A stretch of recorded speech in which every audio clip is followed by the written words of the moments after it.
Assalamualaikum warahmatullahi wabarakatuh. Perkenalkan, nama saya Jessica Dwi Mustika Arma dari kelas 11-7 yang akan menjelaskan tentang materi Heiho. Pada masa Perang Dunia Kedua, Indonesia berada di bawah pendudukan Jepang sejak tahun 1942. Jepang datang dengan propaganda sebagai saudara tua bangsa Asia.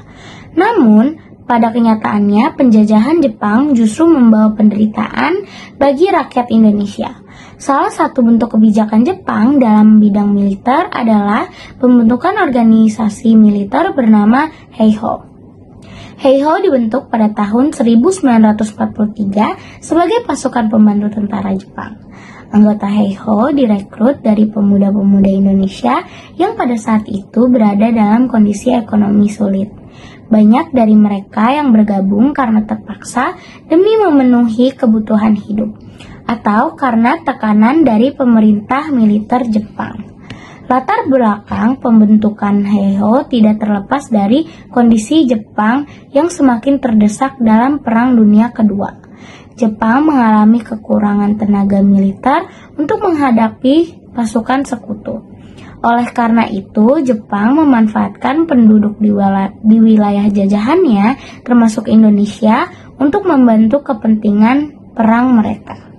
Para anggota Heiho tidak memiliki kedudukan yang setara dengan tentara Jepang. Mereka sepenuhnya berada di bawah komando militer Jepang dan tidak memiliki pangkat yang berarti. Dalam kesehariannya, anggota Heiho diberi latihan militer yang keras dan disiplin yang ketat. Namun, perilaku yang mereka terima seringkali tidak manusiawi. Tugas utama Heiho adalah membantu tentara Jepang dalam kegiatan militer.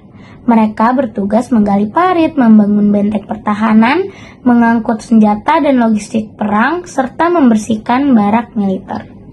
Bahkan dalam beberapa pertempuran, anggota Heiho juga ditempatkan di garis depan, sehingga banyak dari mereka yang menjadi korban perang.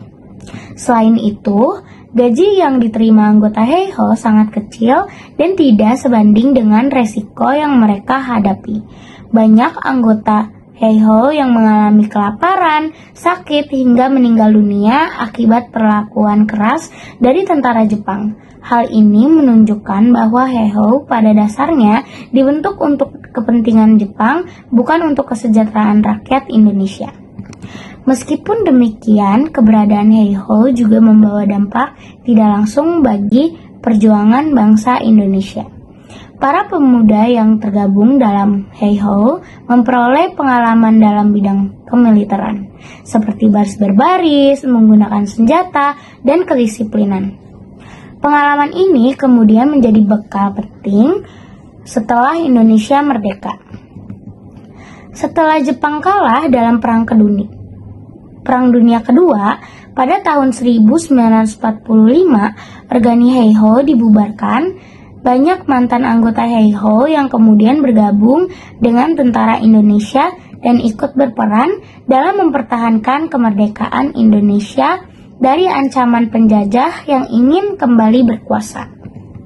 Sebagai kesimpulan, Heiho merupakan organisasi militer bentukan Jepang yang bertujuan untuk mendukung kepentingan perang Jepang. Walaupun dibentuk melalui paksaan dan penuh penderitaan, pengalaman yang diperoleh anggota Heiho secara tidak langsung mengambil pelajaran tentang penderitaan rakyat di masa penjajahan dan pentingnya mempertahankan kemerdekaan bangsa. Selain Heiho, Jepang juga membentuk organisasi militer lain seperti PETA dan Seinendan, namun berbeda dengan organisasi tersebut. Posisi Heiho berada paling bawah dan struktur militer Jepang. Hal ini menunjukkan adanya diskriminasi dan ketidakadilan yang dialami rakyat Indonesia selama masa penjajahan Jepang. Kisah para anggota Heiho mencerminkan kondisi bangsa Indonesia yang belum merdeka dan harus tunduk pada kekuasaan asing. Mereka dipaksa mengorbankan tenaga bahkan nyawa demi kepentingan penjajah.